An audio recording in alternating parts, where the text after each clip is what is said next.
اللهم صل على سيدنا محمد يا رب صل وسلم دائما أبدا على حبيبي.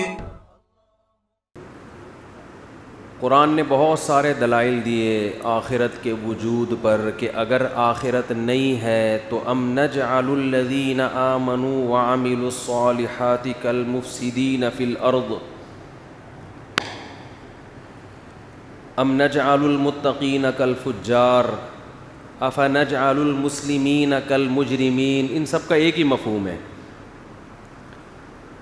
کہ اگر آخرت نہیں ہے اور حساب و کتاب کا کوئی دن نہیں ہے, مر کے مٹی ہو کے ختم ہو رہے ہیں لوگ, تو اس کا مطلب یہ ہوا کہ اچھے اور برے کا انجام سیم ہے. کوئی برے سے برا بن جائے کچھ نہیں ہونے والا, اچھے سے اچھا بن جائے کچھ بھی نہیں ہونے والا, بلکہ برا زیادہ مزے میں ہے. برا آدمی زیادہ مزے, مر کے مٹی ہوگی کیا ہونا ہے, ختم. اس بات کو قرآن بہت سارے الفاظ میں مختلف انداز میں بیان کرتا ہے. اس پر تو بہت تفصیل سے بہت دفعہ بات ہو چکی. اب قرآن کہہ رہا ہے وَإِن يَكَادُ الَّذِينَ كَفَرُوا لَيُزْلِقُونَكَ بِأَبْصَارِهِمْ. دیکھیں مسئلہ یہ ہے کہ جب بھی آپ کوئی نظریہ پیش کرتے ہیں تو کسی نہ کسی کے مفاد پہ اس سے زد پڑتی ہے. کسی کو فائدہ ہوگا, کسی کو نقصان ہوگا. جس کو فائدہ ہے وہ کہے گا ویلکم, بہت کیا بات کی مفتی صاحب نے, زبردست.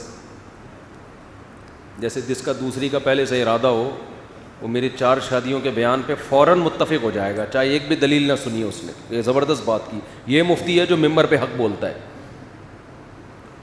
لیکن آپ کا بہنوئی یا داماد دوسری کرنا چاہ رہا ہو, آپ پہلے ہی اس کو روک رہے ہو, اور اوپر سے ہمارا بیان 4 شادیوں کے فضائل پر ہو گیا, تو آپ بولیں گے انہی مفتیوں نے گھروں کو اجاڑا ہے, انہی مولویوں نے گھروں میں آگ لگائی ہے, یہ ممبر پہ بیٹھ کے یہ کچھ کرتے ہیں. یہ ایک مثال دے رہا ہوں, ابھی شادیوں کی بات نہیں کر رہا. مثال دینے پر گورنمنٹ کی طرف سے کوئی پابندی نہیں ہے, کوئی بھی مثال دی جا سکتی ہے. تو انسانی عادت ہے کہ جس نظریے پر جس کے مفاد پہ زد پڑتی ہے وہ آرام سے قبول نہیں کرتا, اور جس کو فائدہ ہوتا ہے وہ کہتا ہے زندہ باد, بہت زبردست. اچھا, بعض دفعہ جب آپ کوئی تھیوری پیش کرتے ہیں, کوئی نظریہ پیش کرتے ہیں, تو سامنے والا مخالفت کرتا ہے حالانکہ اس کے مفاد پہ زد نہیں پڑ رہی ہوتی, اس کا کوئی نقصان نہیں ہوتا, پھر بھی وہ مخالفت کرتا ہے. وہ کیوں کرتا ہے؟ اس لیے کہ وہ اس کے خلاف ایک بات پیش کر چکا ہوتا ہے. اب اسے پتہ ہوتا ہے کہ یہ بات صحیح ہے جو سامنے والا کر رہا ہے, لیکن وہ انا کا مسئلہ بنا لیتا ہے. یہ بہت بڑی قسم ہے گمراہی کی جو مارکیٹ میں ہول سیل کے حساب سے پھیلی ہوئی ہے. یہ والی گمراہی بھی کم نہیں ہے, یعنی آپ کے مفاد پہ اس سے کوئی زد نہیں پڑ رہی, کوئی آپ کا نہ پیسوں کا مسئلہ نقصان ہو رہا ہے, کچھ بھی نہیں, لیکن چونکہ آپ اس کے خلاف بول چکے ہیں, تقریر کر چکے ہیں یا کہیں بحث کر چکے ہیں, اب آپ کو اپنی بے عزتی محسوس ہوتی ہے تسلیم کر لینے میں. مثال واضح, جیسے میں المہند المفند پہ بات کرنے کے لیے تیار ہوں, مگر آپ چیلنجز پہ بات کرنے کے لیے کیوں تیار نہیں؟ آپ وہ ایسے پھینک چکے ہیں لمبی کہ اب آپ کو پتہ ہے پکڑے جائیں گے سیدھا. تو ہونا تو یہ چاہیے, آئیے میری غلطیاں بتائیں بھائی, مجھے تو بہت, میں تو سب کو کہتا ہوں یار میری غلطی بتاؤ, کوئی بات میں نے غلط کی ہو ممبر پہ تو بتاؤ, میں رجوع کروں گا, اس میں کیا جا رہا ہے بھائی. لیکن یہ رجوع کرنا آسان نہیں ہوتا کسی کے کہنے پہ, اور خاص طور پر ایسے کہ جس کو آپ اپنا حریف سمجھتے ہو, مخالف سمجھتے ہو, اس کے کہنے پہ رجوع کرنا آسان نہیں ہوتا.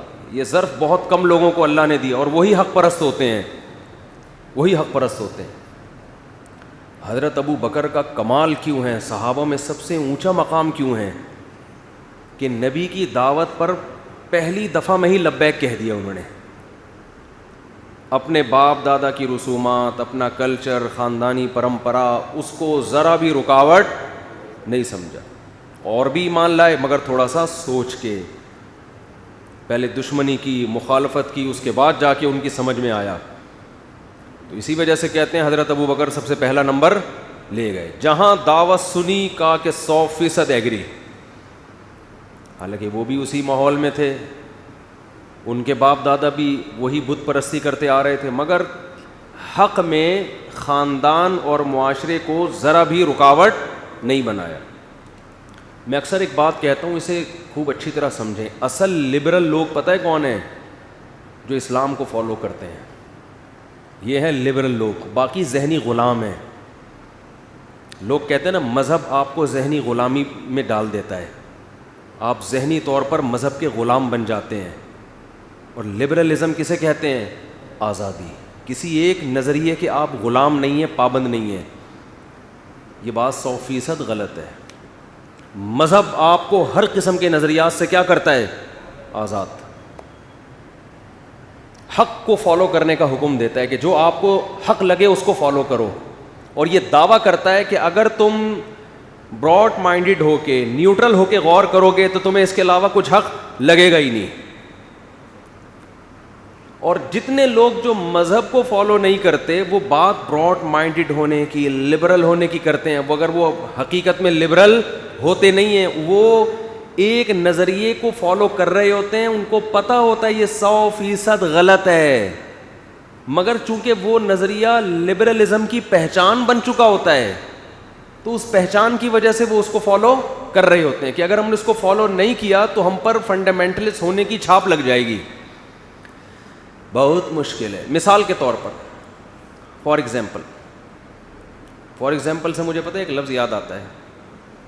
ہمارے بھائی کی شادی تھی بچپن میں, اس میں مس گیدرنگ تھی, میں نہیں گیا تو میں خاندان میں بڑا بدنام ہو گیا تھا نا, فنڈامنٹلسٹ, اور بھائی کی شادی میں نہیں گیا. تو ہمارے ایک رشتہ دار ہیں, وہ انگلش بہت بولتے تھے, ابھی بھی بولتے ہیں, اللہ ان کی عمر برکت دے. تو وہ جب بھی کوئی مثال دینے ہوتے نا, فار ایگزامپل میں میری مثال دیتے جیسے تم شادی میں نہیں گئے, چھیڑنے کے لیے نا مجھے. اور you set a bad example, کچھ اس طرح کا اسٹرکچر استعمال کرتے تھے, تم نے ایک بہت بری مثال قائم کی ہے. تو جب بھی میں جاتا ہوں نا فار ایگزامپل, مجھے وہ واقعہ ان کا یاد آ جاتا ہے. وہ تھوڑا سا مجھ پہ طنز کرتے تھے کہ جیسے آپ نے بدتمیزی کی اور نہیں گئے. اب دیکھو میں ایک مثال دے رہا ہوں. پردے دار عورتیں غلام سمجھی جاتی ہیں جو پردہ کرتی ہیں, فنڈامنٹلسٹ, بنیاد پرست. لبرل عورتیں کیا ہیں؟ آزاد, جو بے پردہ گھوم رہی ہو, کسی کی پابند وابند نہیں ہیں. حالانکہ اللہ کی قسم یہ پابندیں ہیں.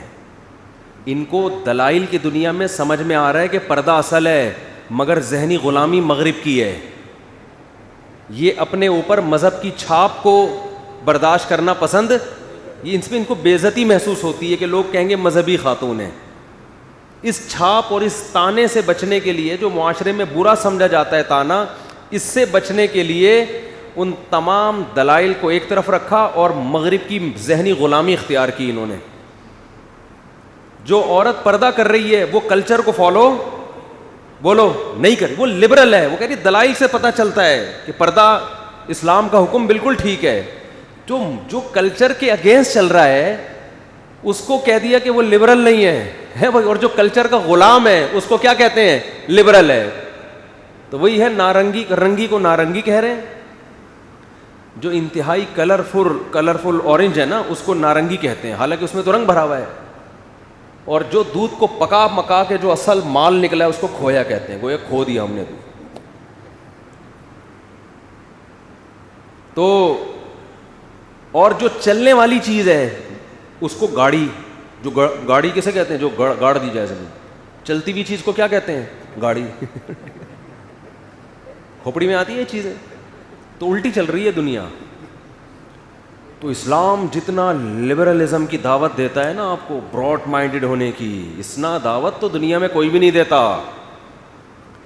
تبھی تو قرآن بار بار عقل استعمال کرو. ان فی ذلک لآیات لقوم یتفکرون. قرآن کہہ رہے اس میں کھوپڑی استعمال کرنے والوں کے لیے نشانی ہے, جو اندھے مقلد ہوتے ہیں, کلچر کو فالو کرتے ہیں, ذہنی غلام بنے ہوئے، ان کو یہ اس سے ہدایت ہی نہیں ملے گی قرآن سے. اس قرآن سے ہدایت ان کو ملے گی جو براڈ مائنڈڈ ہو کے غور فکر کرتے ہیں، کسی نظریے کے پابند نہیں ہیں، بالکل ذہنی ہر قسم کی ذہنی غلامی سے آزاد ہو کے جو سوچے گا اسے اس قرآن سے گائیڈنس ملے گی. قرآن اس کو سیدھا راستہ دکھائے گا، بتائے گا یہ صحیح ہے یہ غلط ہے، اس کی سمجھ میں آئے گا. کیونکہ رسول اللہ صلی اللہ علیہ وسلم جس کلچر میں، جس معاشرے میں آئے نا اسلام کی دعوت لے کے، اس میں اسلام کی دعوت بالکل یو ٹرن لینا تھا، یعنی کلچر جس طرف جا رہا ہے اس کے بالکل اگینسٹ، بالکل اپوزٹ. کلچر سینکڑوں خداؤں کا قائل تھا، اسلام نے کہا عقل استعمال کرو. قرآن کے اکثر دلائل عقلی ہیں، یعنی عقل کو استعمال کرنے کا حکم دیتا ہے. لو کان فیہما آلہۃ الا اللہ لفسدتا. قرآن کہہ رہے عقل سے سوچو، اگر اس زمین میں ایک سے زیادہ خدا ہوتے تو زمین آسمان کا نظام تباہ و برباد ہو جاتا. ایک گھر میں 2 سربراہ ہوں تو گھر کیا ہو جاتا ہے؟ برباد. تبھی تو ہو رہے ہیں برباد، پتہ ہی نہیں چل رہا باپ ہے کون میاں کون ہے.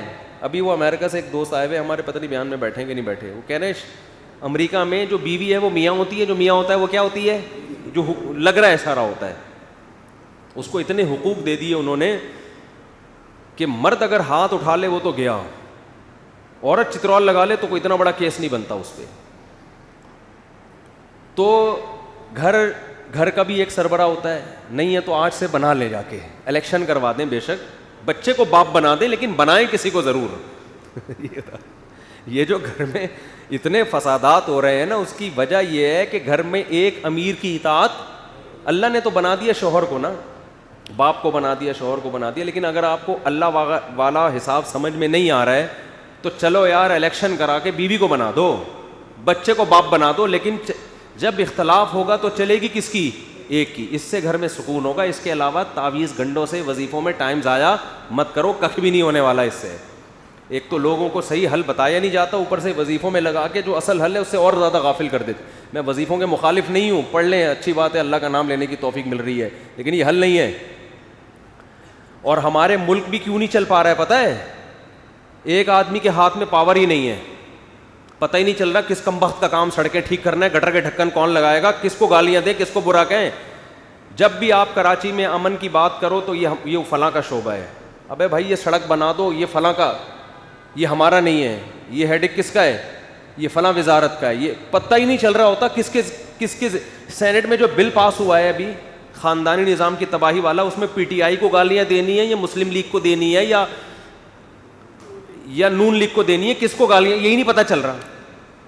اس کا ذمہ دار وزیر اعظم عمران خان ہے یا کون ہے، یہ پتہ ہی نہیں چل رہا. وزیر اعظم کو برا بولا بولے بھائی میرا کیا اس سے، وہ تو سینٹ میں بل پاس ہوا ہے، مجھ سے پوچھ کے تھوڑی ہوا ہے.